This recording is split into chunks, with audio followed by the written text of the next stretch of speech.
ignition, recoil operated, magazine fed engine.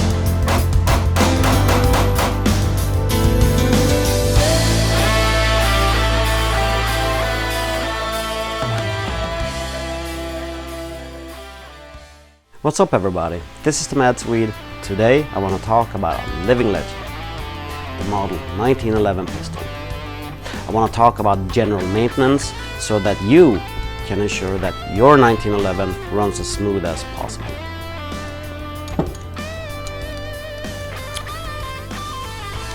I cleared my 1911 already. As we all know, the 1911 was born in the year 1911.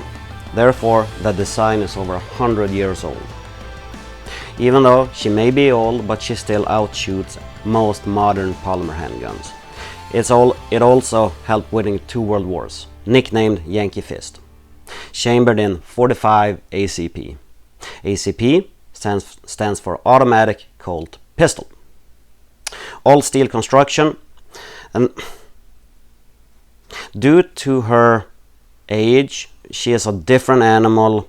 She has certain needs. She requires extra attention, if you will. And that's what I want to show today. Also, its unique design has a couple of do's and don'ts. What you can do and what you shouldn't be doing with a 1911. And the most important thing when it comes to a 1911 is the way that this slide was designed. It was designed to put a round in the chamber every time the slide goes forward. So with that said, under no circumstances should you drop the slide on an empty chamber.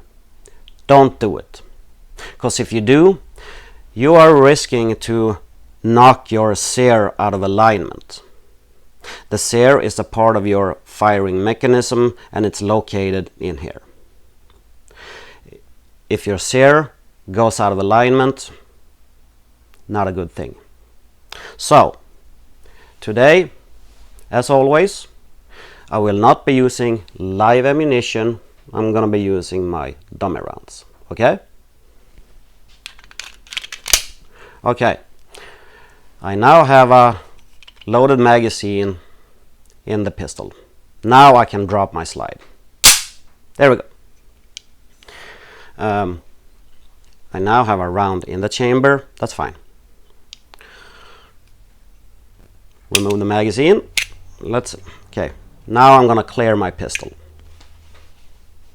Start by removing the magazine, of course. There goes the round. Okay. The chamber is once again empty. So again, don't drop it.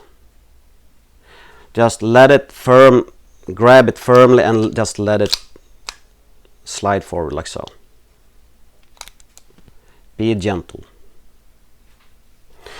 Okay, that's it. That was the most important thing to remember when it comes to operate a 1911.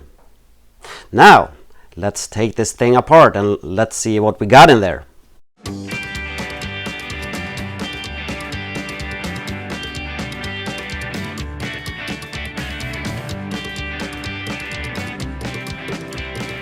Okay, I just field stripped my 1911 and I talked about this in a previous video. Cleaning your firearm is no different than doing the dishes after you had your delicious meal. You rinse it, you scrub it, wipe it off. That's all you need. I'm gonna go ahead and point out the critical areas part by part. Areas you need to pay special attention to. We're gonna start with the slide. And inside the slide, you'll find 2 grooves right in there. And these 2 grooves, they're called lock lugs. It's super important that these 2 are free from dirt and grime. Because what happens is, if you allow buildup in these 2 grooves, the lock lugs, your slide simply won't lock up in the backward position like it's supposed to do. You go in there with a Q-tip, dig everything out and add a microscopic film of oil. We have the slide rails on both sides. Clean it out and add a drop of oil in each rail on each side. Also underneath your slide.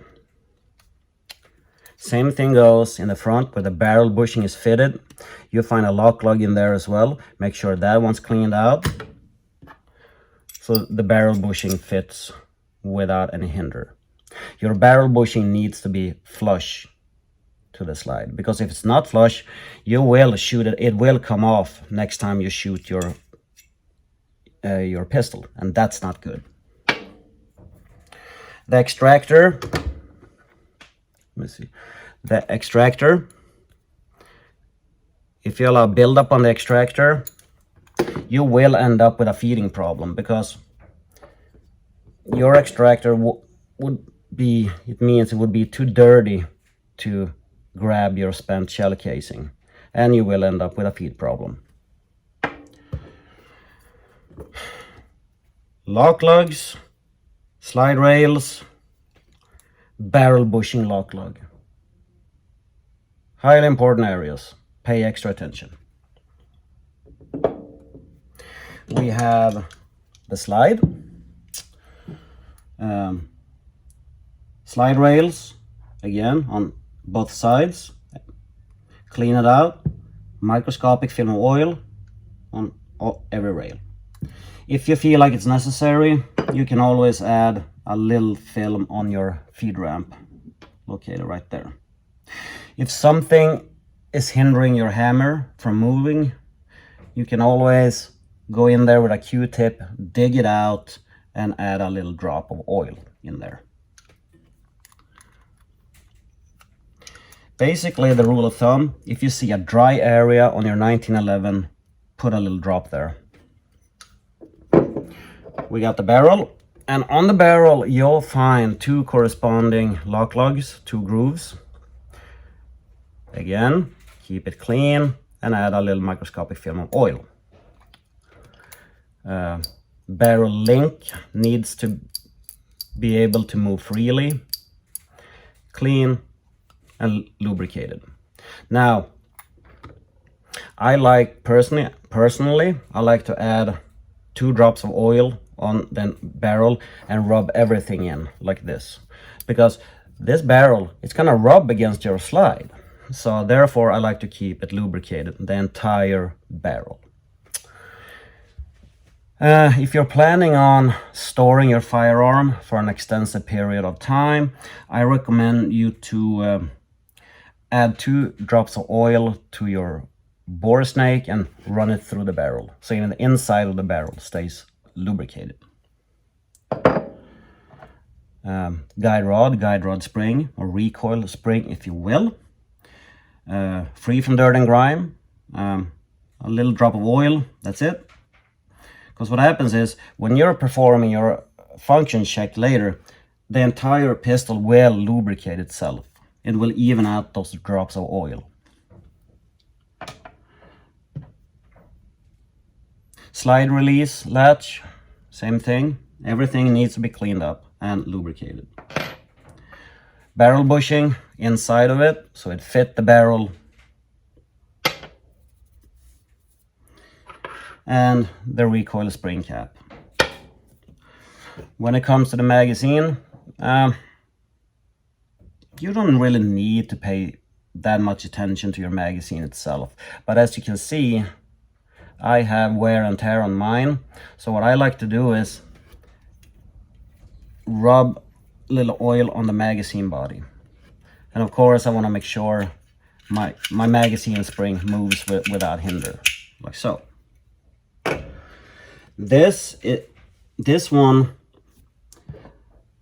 a 5-inch barrel. Now, on this, the 1911A1 with a 5-inch barrel, I recommend you to replace your recoil spring for every 2,000 rounds. Why? Well, it's a spring and it wears out. So the rule of thumb, between every 2,000 rounds, invest in a new recoil spring. just to make sure your 1911 runs as smooth as possible. Yeah, there you go. Critical areas. Keep it moist and she'll be happy. There is a big misconception about the 1911, and I'm just gonna go ahead and debunk that right now. Some people say that the 1911 likes a liberal amount of oil. I'm just gonna go ahead and say no, that's not true. Don't listen to whoever says that. The 1911 does not like over lubrication at all. All you need is, like I said, a few drops here and there. That's it. Once you're done, just wipe off any excess oil from the parts, because you don't want your pistol to start sweating, because if your pistol starts to sweat, it will all attract dirt and dust, and you don't want that. So that's another reason why you never want to over lubricate. Be very conservative when applying your lubrication, your oil. Synthetic oils, they work. The 1911 takes it, so if you have synthetic oil, go for it. That's it. 1911 general maintenance. There we go. The model 1911 and general maintenance. Remember, if you take care of your 1911, your 1911 will take care of you. This is the Mad Swede. Be safe, be nice, and I'll see you at the range.